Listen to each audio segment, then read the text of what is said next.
अस्सलाम वालेकुम स्टूडेंट्स, कैसे हैं आप लोग? उम्मीद है आप सब खैरियत से होंगे। आई एम सईदा कामना नदीम।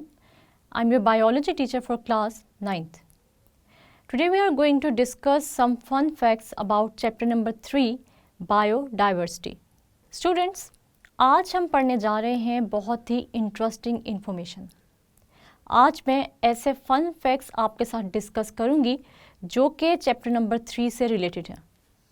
चैप्टर नंबर 3 जो कि बायोडाइवर्सिटी के बारे में है। हमने ये पढ़ा कि डाइवर्सिटी क्या होती है। तो डाइवर्सिटी हमने बोली कि ऐसी ब्रांच है। तो डाइवर्सिटी को हम कैसे डिफाइन कर सकते हैं? डाइवर्सिटी होती है किसी भी स्पीशीज़ के अंदर या डिफरेंट स्पीशीज़ में पाई जाने वाले वैरायटी। यानी हम ये देखते हैं कि एक ही स्पीशीज़ में और मुख्तलिफ स्पीशीज़ में बहुत ज़्यादा डिफरेंट टाइप्स पाई जाती हैं, यानी वैरायटी पाई जाती है। तो इसको हम कहते हैं डाइवर्सिटी। फिर हमने ये देखा कि बायोडाइवर्सिटी क्या होती है।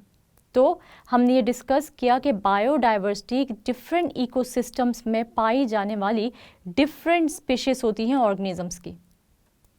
इसके अलावा हम लोगों ने यहाँ पर डिस्कस करनी है कुछ इंटरेस्टिंग इन्फॉर्मेशन जो कि आप लोगों के चैप्टर के साइड बॉक्सेस में दी गई है, या फिर आप लोगों को डिफरेंट जो वैल्यूज़ या परसेंटेजेस बताई गई हैं वो भी आप लोगों के लिए इम्पॉर्टेंट है याद रखना, क्योंकि ये इंटरेस्टिंग इन्फॉर्मेशन बिल्कुल भी एग्ज़ाम पॉइंट ऑफ व्यू से अनइम्पॉर्टेंट नहीं है, बल्कि ये इंतहाई इम्पॉर्टेंट है और आपसे पूछी जा सकती है किसी भी सूरत में, यानी शॉर्ट क्वेश्चंस या MCQs की सूरत में। इसलिए ये इंटरेस्टिंग इन्फॉर्मेशन आप लोगों ने रखनी है याद, और इसको आप लोगों ने आगे भी पहुंचाना है। मतलब जब भी आप किसी गैदरिंग में जाएं तो आप लोग अपने फ्रेंड्स को और अपने रिलेटिव्स को या फिर जिससे भी आपकी बात हो, आप ये इंटरेस्टिंग इन्फॉर्मेशन शेयर कर सकते हैं ताकि जो नॉलेज आप लोगों के पास है वो नॉलेज बाकी लोगों तक भी पहुँचे।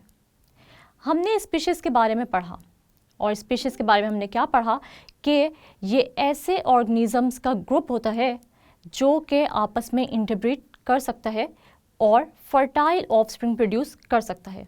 लेकिन साथ ही साथ हमने ये भी इंटरेस्टिंग इन्फॉर्मेशन साइड बॉक्स में पढ़ी कि स्पीशीज़ इंटरब्रीड तो कर सकती हैं, लेकिन हम स्पीशीज़ को डिफ़ाइन करने के लिए एक क्राइटेरिया जो कि काउंट नहीं कर सकते, तो वो क्या है? वो है एसेक्सुअल रिप्रोडक्शन का। यानी हम ऐसे एसेक्सुअल ऑर्गेनिजम्स, यानी ऐसे ऑर्गेनिजम्स जो कि एसेक्सुअली रिप्रोड्यूस कर रहे हैं, उन पर हम इंटरब्रीडिंग का क्राइटेरिया सेट नहीं कर सकते, क्योंकि हमने पढ़ा था कि स्पीशीज़ की डेफिनेशन में इंटरब्रीडिंग का लफ्ज़ आया था, और हमने कहा था कि वो ऑर्गेनिजम्स जो कि इंटरब्रीड कर सकते हैं वो ही स्पीशीज़ कहलाते हैं, यानी वो group of organisms which can interbreed. लेकिन हमने ये भी साथ पढ़ा था कि ये इंटरब्रीडिंग का क्राइटेरिया किसी भी ऐसे ऑर्गेनिज्म पे अप्लाई नहीं हो सकता जो कि एसेक्सुअली रिप्रोड्यूस कर रहा है, जिसके अंदर इंटरब्रीडिंग पॉसिबल नहीं है। साथ ही साथ हमने एक और बहुत ही मज़े की चीज़ पढ़ी जो कि थी म्यूल के बारे में। और म्यूल, अगर आप लोगों को याद हो, तो ऐसा ऑर्गेनिज्म था जिसको कि हमने आर्टिफिशियली प्रोड्यूस किया था, यानी आर्टिफिशियल इंटरब्रीडिंग के थ्रू ये प्रोड्यूस हुआ था। मतलब इसका ये हुआ कि हमने इसकी आर्टिफिशियल इंटरब्रीडिंग कराई थी किसके दरमियान? मेल डंकी और फीमेल हॉर्स के दरमियान, और जो ऑफ स्प्रिंग प्रोड्यूस हुआ था वो था इनफर्टाइल, क्योंकि हमने देखा था कि जब भी हम आर्टिफिशियल मीन्स से किसी भी ऑर्गेनिज्म को प्रोड्यूस कराएं तो वो इनफर्टाइल इन नेचर होता है। मतलब क्योंकि हम आर्टिफिशियली प्रोड्यूस करा रहे हैं तो इस और ऑफस्प्रिंग में ये कैपेबिलिटी नहीं होती कि वो रिप्रोड्यूस फर्दर कर सके या अपनी नेक्स्ट जनरेशन प्रोड्यूस कर सके। इसी तरह हमने एक साइंटिस्ट कैरलस लीनियस के बारे में भी स्टडी किया। हमने देखा ये इंतहाई मशहूर साइंटिस्ट था जो कि क्लासिफिकेशन में बहुत बड़ा रोल प्ले करके गया, और ना सिर्फ बाइनोमियल नोमेनक्लेचर सिस्टम जो था, यानी ऑर्गेनिजम्स को साइंटिफिक नेम्स देने का सिस्टम कैरलस लीनियस ने इंट्रोड्यूस कराया, बल्कि हम देखते हैं इसने 3 किंगडम्स में भी ऑर्गेनिजम्स को डिवाइड किया। ये भी इंटरेस्टिंग इन्फॉर्मेशन आपके साइड बॉक्स में दी गई है। हम देखते हैं ये 3 किंगडम जो कैरोलस लिनियस ने इंट्रोड्यूस कराए, इनमें से तीनों का नाम क्या क्या था वो हम देखते हैं। एक का नाम था मिनरल्स, एक का वेजिटेबल और एक का एनिमल्स। ये तीनों किंगडम्स इंट्रोड्यूस कराए थे कैरोलस लिनियस ने। इसी तरह हमने बात की यूक्लिप्टस के बारे में। यूक्लिप्टस की इंफॉर्मेशन भी आप लोगों के साथ इसी चैप्टर में शेयर की गई है। यूक्लिप्टस ऑस्ट्रेलिया से पाकिस्तान में इंपोर्ट किए गए, लेकिन हम देखते हैं यूक्लिप्टस प्लांट्स ऐसे प्लांट्स हैं जो कि पाकिस्तान की ज़मीन के लिए नुकसानदेह साबित हुए। और वो क्यों? यूक्लिप्टस प्लांट्स ऐसे प्लांट्स हैं जो कि बहुत ज़्यादा पानी एब्जॉर्ब करते हैं ज़मीन से, और ये यूक्लिप्टस प्लांट्स जहाँ भी लगाए गए वहाँ की ज़मीन में पानी की कमी हो गई। और जब ये वाटर लेवल आहिस्ता आहिस्ता कम होता गया, क्योंकि इस पानी को ज़्यादा एब्जॉर्ब कर रहे थे यूक्लिप्टस प्लांट्स, तो वो प्लांट जो कि बाकी एरिया में मौजूद थे, यानी यूक्लिप्टस के इर्द गिर्द मौजूद थे, आहिस्ता आहिस्ता उनकी पॉपुलेशन में कमी वाक़या होने लगी। इसलिए हमें बाद में पता ये चला कि असल में ये जो Aahista Aahista population of other small plants जो कि यूक्लिप्टस के इर्द गिर्द मौजूद थे, उनकी पॉपुलेशन में कमी क्यों वाक़या हो रही है। तो पता ये चला कि यूक्लिप्टस प्लांट्स में ये कैपेबिलिटी होती है कि ये इंतहाई ज़्यादा पानी एब्जॉर्ब करते हैं ज़मीन से, और सारा का सारा पानी ये पी जाते हैं और अपनी ग्रोथ के लिए इस्तेमाल कर लेते हैं, जिसकी वजह से बाकी प्लांट्स जो कि इस प्लांट के इर्द गिर्द मौजूद होते हैं, आहिस्ता आहिस्ता उनकी डेथ होने लगती है और उनकी पॉपुलेशन में कमी वाक़या होने लगती है। या फिर हम देखते हैं कि आहिस्ता आहिस्ता ये प्लांट्स मुरझाने लगते हैं और ये मज़ीद फ्रेश नहीं नज़र आते और अपनी फ़ोटोसिंथेसिस पे परफॉर्म नहीं कर सकते, क्योंकि ये प्लांट्स हम पानी की कमी की वजह से हमें पता है कि जब भी फ़ोटोसिंथेसिस का अमल होना है तो कार्बन डाइऑक्साइड ने कंबाइन करना है वाटर के साथ, और जब पानी ही मौजूद नहीं होगा प्लांट्स में तो क्या कार्बन डाइऑक्साइड वाटर के साथ कंबाइन कर सकती है? नहीं। तो कार्बन डाइऑक्साइड और वाटर कंबाइन नहीं करते और ग्लूकोज नहीं बना सकते, जिसकी वजह से आहिस्ता आहिस्ता इन प्लांट्स में फूड की कमी हो जाती है, यानी ग्लूकोज की कमी हो जाती है, और इनमें फोटोसिंथेसिस का जब प्रोसेस नहीं होगा तो अल्टीमेटली ये विल्ट हो जाएंगे, यानी कि मुरझा जाएंगे, और आहिस्ता आहिस्ता इनकी डेथ होने लगेगी। इसलिए पाकिस्तानी गवर्नमेंट ने ये फैसला किया कि अब मज़ीद ऑस्ट्रेलिया से हम यूक्लिप्टस प्लांट्स को इंपोर्ट नहीं करेंगे और मज़ीद ग्रोथ या मज़ीद यहाँ पर हम यूक्लिप्टस प्लांट्स को नहीं उगाएंगे। इसी तरह स्टूडेंट्स, आप लोगों को पता है सी स्टार का, जिसे हम स्टार फिश भी कहते हैं, हमने एक और इन्फॉर्मेशन जो इस चैप्टर में देखी वो ये थी कि सी स्टार्स ऐसे स्टार फिश यानी ऐसे एनिमल्स हैं जो कि मसल्स को खाते हैं। मसल्स ऐसे एनिमल्स हैं कि जब सी स्टार की पॉपुलेशन मौजूद होती है तो मसल्स की पॉपुलेशन एक इक्विलिब्रियम में रहती है, या फिर हम यूँ कह सकते हैं कि स्टेबल रहती है।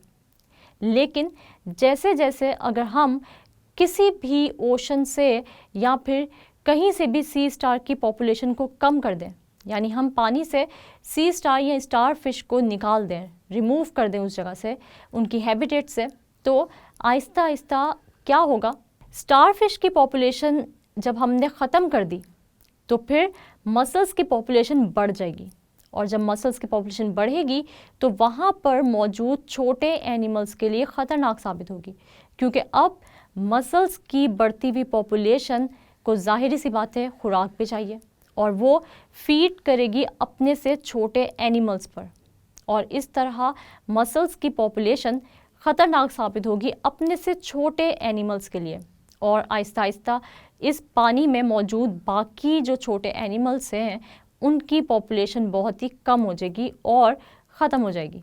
इसका मतलब ये हुआ कि यहाँ का इकोसिस्टम यानी ओशन का जो इकोसिस्टम होगा वो बुरी तरह ख़राब हो गया या डैमेज हो जाएगा, यानी अब वो मज़ीद स्टेबल नहीं रहा, और जब ये इकोसिस्टम स्टेबल नहीं रहेगा तो इसका मतलब ये हुआ कि सारी की सारी पॉपुलेशंस ऊपर नीचे हो जाएंगी।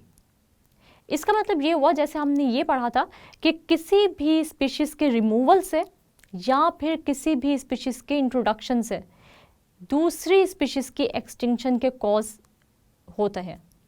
यानी इसका मतलब ये हुआ कि कोई भी जब स्पीशीज़ ऐड हो रही है किसी इकोसिस्टम में या फिर उस इकोसिस्टम से रिमूव हो रही है, तो वहाँ पर मौजूद बाकी स्पीशीज़ क्या हो जाएंगी, एक्सटिंक्ट हो जाएंगी। इसीलिए हमने यहाँ पर एक बहुत ही मज़े की इन्फॉर्मेशन देखी थी, और वो क्या थी कि किसी भी इकोसिस्टम में जो स्पीशीज़ इंट्रोडक्शन है वो 39% किसी और स्पीशीज़ के लिए नुकसानदेह या एक्सटिंक्शन का कॉज बनता है। इसी तरह हमने एक इन्फॉर्मेशन ये भी पढ़ी थी, हमने डिफरेंट परसेंटेजेस देखी थी कि कॉजेज़ क्या हैं स्पीशीज़ एक्सटिंक्शन के। आपसे ये शॉर्ट क्वेश्चन में पूछा जा सकता है कि write down causes of species extinction और साथ साथ उनकी परसेंटेज बताएं। तो वो हमने क्या पढ़ी थी, हमने पढ़ा था कि अगर हंटिंग को हम देखें तो 23% हंटिंग जो है वो स्पीशीज़ एक्सटिंक्शन का कॉज बनती है। इसी तरह स्पीशीज़ इंट्रोडक्शन 39% स्पीशीज़ एक्सटिंक्शन का कॉज बनती है। और एक और जो हमने लफ्ज़ पढ़ा था वो था हैबिटेट डिस्ट्रक्शन, जिसका मतलब ये था कि हम किसी भी ऑर्गेनिज्म के रहने की जगह को डिस्ट्रक्ट कर देते हैं या डैमेज करते हैं। और हैबिटेट डिस्ट्रक्शन 36% जो है वो दूसरी स्पीशीज़ के डेथ का या एक्सटिंक्शन का कॉज बनती है। और बाकी कॉजेज़ जैसे डिफॉरेस्टेशन वगैरह ये तकरीबन 2% थी। हम देखते हैं कि यहाँ पर यानी इस चैप्टर में आपसे और भी कुछ इंटरेस्टिंग इन्फॉर्मेशन डिस्कस की गई, और वो क्या थी, वो ये थी कि तकरीबन 1 मिनट इंडिविजुअल्स की एडिशन हो रही है, यानी 1 मिनट में 180 इंडिविजुअल्स ऐड हो रहे हैं पॉपुलेशन में। लेकिन अगर हम एक दिन में बात करें तो तकरीबन 2,60,000 इंडिविजुअल्स का इजाफा हो रहा है हमारी पॉपुलेशन में। तो इसका मतलब ये हुआ कि ह्यूमन बींग्स की पॉपुलेशन एक दिन में कितनी बढ़ रही है, 2,60,000, और एक मिनट में 180 नए बच्चे पैदा हो रहे हैं।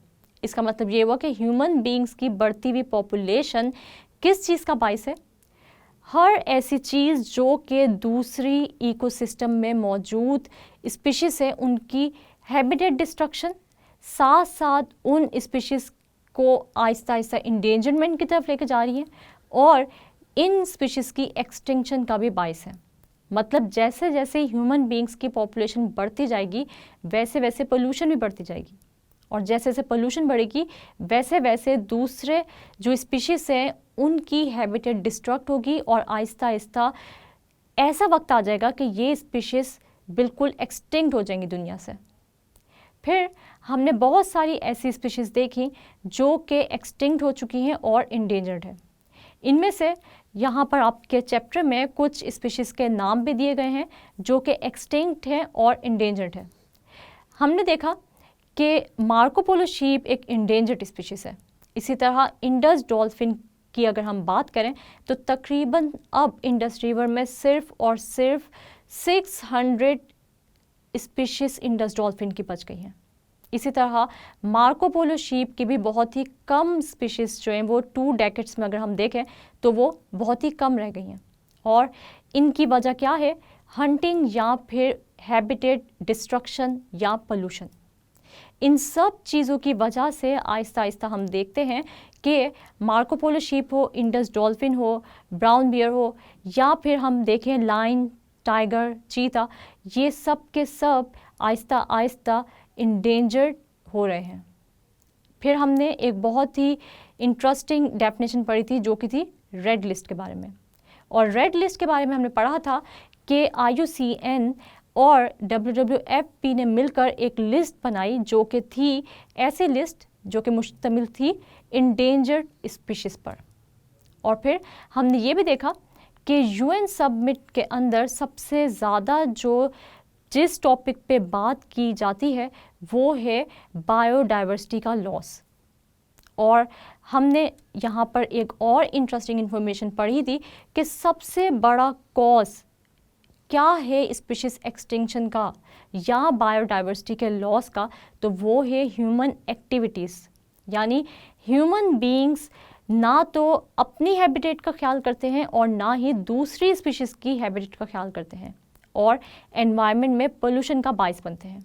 साथ ही साथ डिफॉरेस्टेशन करते हैं, यानी कि दरख्त काटते हैं और अपने फ़ायदे के लिए, अपने घर बनाने के लिए और साथ साथ अपनी हीटिंग, अपनी कुकिंग पर्पस के लिए, अपनी अर्बनाइजेशन के लिए और अपनी एग्रीकल्चर के लिए ये आहिस्ता आहिस्ता दरख्त काट रहे हैं, जिसकी वजह से वो एनिमल्स, वो ऑर्गेनिज़म्स जो कि जंगलात में मौजूद होते हैं, उनकी रहने की जगह डिस्ट्रक्ट हो जाती है। हमने एक और बहुत ही इंटरेस्टिंग इन्फॉर्मेशन पढ़ी कि तकरीबन कितने लोग हैं जो कि हीटिंग और कुकिंग पर्पस के लिए वुड का इस्तेमाल करते हैं।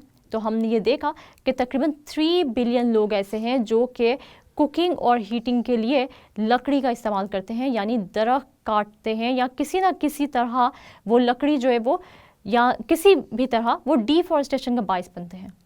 इसी तरह 48% जो है वो हम अपने डिफॉरेस्टेशन को इस्तेमाल करते हैं किस चीज़ के लिए? अपनी एग्रीकल्चर के लिए। इस तरह हमें ये पता चलता है कि इंसान अपने फ़ायदे के लिए दूसरे स्पीशीज़ के हैबिटेट को ख़त्म कर रहा है या नुकसान पहुंचा रहा है, और अपने फ़ायदे के लिए, अपने घर बनाने के लिए, स्कूल्स, कॉलेजेस और अर्बनाइजेशन, इंडस्ट्रियलाइजेशन के लिए आहिस्ता आहिस्ता डिफॉरेस्टेशन का बायस बन रहा है। लेकिन डिफॉरेस्टेशन सिर्फ और सिर्फ ह्यूमन बींग्स की वजह से नहीं हो रही, बल्कि हम ये देखते हैं कि ये अक्सर कभी कभी ऐसा भी होता है कि कुछ कुदरती आफात हैं जिनकी वजह से भी दरख्त जो है वो गिर जाते हैं, जैसे कि आंधी तूफ़ान आया या फिर सैलाब आ गए, तो वो अपने साथ जो है वो दरख्तों को बहा कर ले जाते हैं। फिर हमने ये भी पढ़ा कि तकरीबन 1% जो है वो हर साल आहिस्ता आहिस्ता KPK में डिफॉरेस्टेशन हो रही है, यानी दरख्तों की कमी वाक़या हो रही है। और इसी तरह अगर हम देखें कि पाकिस्तान का नेशनल बर्ड कौन सा है, तो हम देखते हैं कि चकोर पैट्रिज जो है ये पाकिस्तान का नेशनल बर्ड है। और अगर हम ये देखें कि पाकिस्तान का नेशनल एनिमल कौन सा है, तो स्टूडेंट्स आप लोगों को पता है कि पाकिस्तान का नेशनल एनिमल मारखोर है। लेकिन मारखोर की स्पीशीज़ में भी कमी वाक़या हो रही है और हमें चाहिए कि आहिस्ता आहिस्ता हम ऐसे ज़राए पैदा करें जो बजाय इन स्पीशीज़ की कमी के इनकी पॉपुलेशन में इजाफे का बायस बने, और हम इस बायोडाइवर्सिटी को लॉस की तरफ बचाएं, और या फिर हम यूँ कह सकते हैं कि हम इस बायोडाइवर्सिटी को लॉस से बचाएं और इसको कंजर्वेशन की तरफ लेके आएँ, यानी हम वो स्टेप्स अपनाएं जो कि हमारी बायोडाइवर्सिटी को महफूज करें। तो स्टूडेंट्स उम्मीद है आप लोगों को ये इंटरेस्टिंग इन्फॉर्मेशन बहुत ही मज़े की लगी होगी, और ये इंटरेस्टिंग इन्फॉर्मेशन आप लोगों की बुक से है, इसलिए आप लोगों ने इसको अच्छे तरीके से याद रखना है। और याद क्यों रखना है?